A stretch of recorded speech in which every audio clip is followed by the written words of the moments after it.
Hi everyone, this is the Australian GPU purchase roundup for the week of the 17th of July 2023.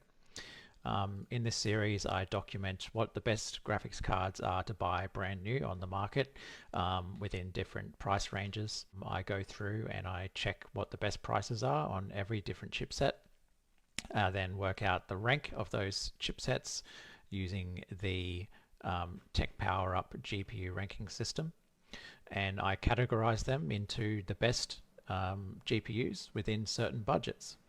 So this week we have best GPUs below $300. So for raster performance, we have the 6600 8GB card, and it actually turned out to be the best for ray tracing and for memory capacity within this price range as well. Now, I wouldn't necessarily use this card for ray tracing gameplay, being very budget, but 8 GB for below $300, that's pretty decent for raster performance and memory, I would say.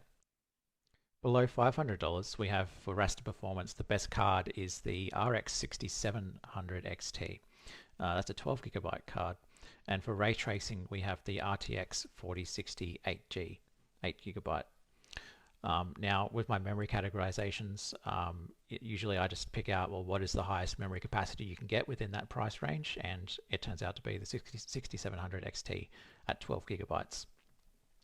12 GB is pretty decent, should be fairly future-proof, at least for the next 4 or 5 years, I would say. Next, we have below $700. For best raster performance, we have the RTX 3070 Ti.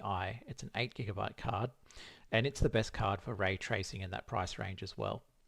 The highest capacity card in terms of memory you can get within this price range is the ARC A770 16 GB, but you will be missing some raster and ray tracing performance compared to the 3070 Ti if you do purchase that card, so just keep that in mind.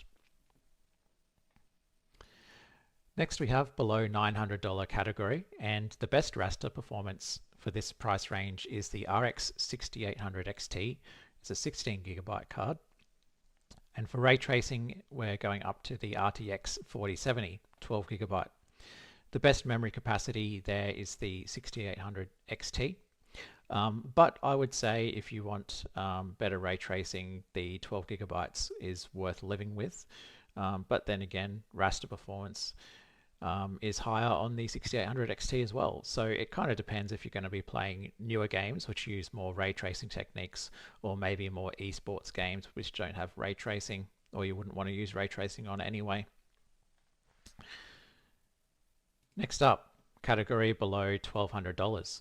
The best raster performing card is the 6950 XT with 16 GB of memory.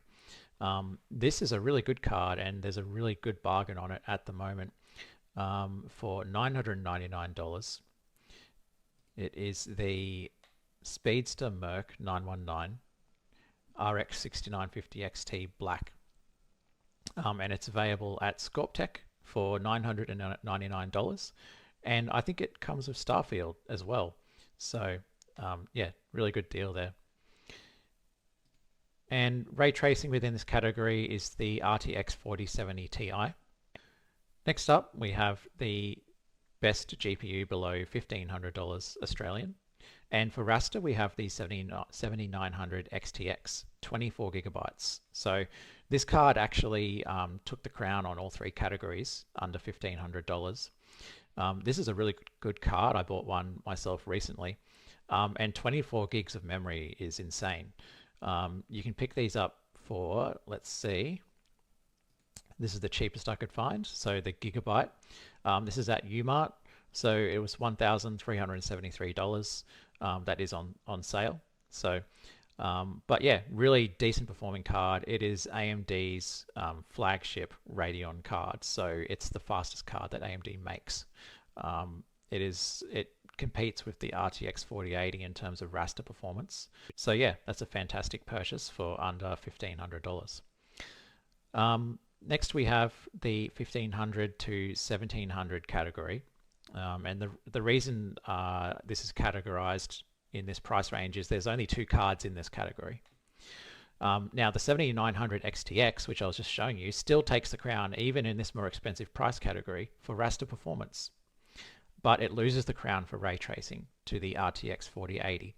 Now the RTX 4080 is a 16 gigabyte card compared to the 24 gigs of the 7900 XTX. So, most games at the moment would not use that much memory anyway. But you'd have to think how often you're going to buy cards if you want to future-proof your memory capacity a bit more with the 7900 XTX versus trading off some ray tracing performance. So. And finally, we have the flagship, and there's only one card sitting up there in that category, and that is the RTX 4090 all by itself. And the cheapest 4090 you can get at the moment is $2,670. Inno3D iChill, $2,669. And this is available from, let's see, MSY and Newmart for that price, as well as M-Wave. Now this is a 4090 which is available for $1,900 this week, and that is the absolute cheapest you'll see this card for a long time. It is sold out at this very moment, but it goes to show just keep your eyes open for this kind of thing. Now one tip I can give you is in the website pcpartpicker.com, you can actually set up alerts for when certain items drop below certain price points. So see down here, you can set up price alerts.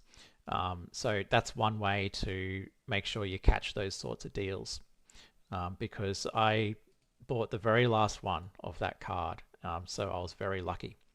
So that's all I have for today. I'll try to do these videos fortnightly or maybe monthly, depending on how fast the prices are changing or if there's new cards coming out. But if you ever want to buy a graphics card brand new and you're not sure what to get, do come back and check, and I'll keep these videos up to date with the best cards within specific price ranges. Please subscribe, because I'm trying to get to 1,000 YouTube subscribers so I can monetize my YouTube channel, and I've got some really good videos coming up and ideas in the pipeline. Hope to see you soon.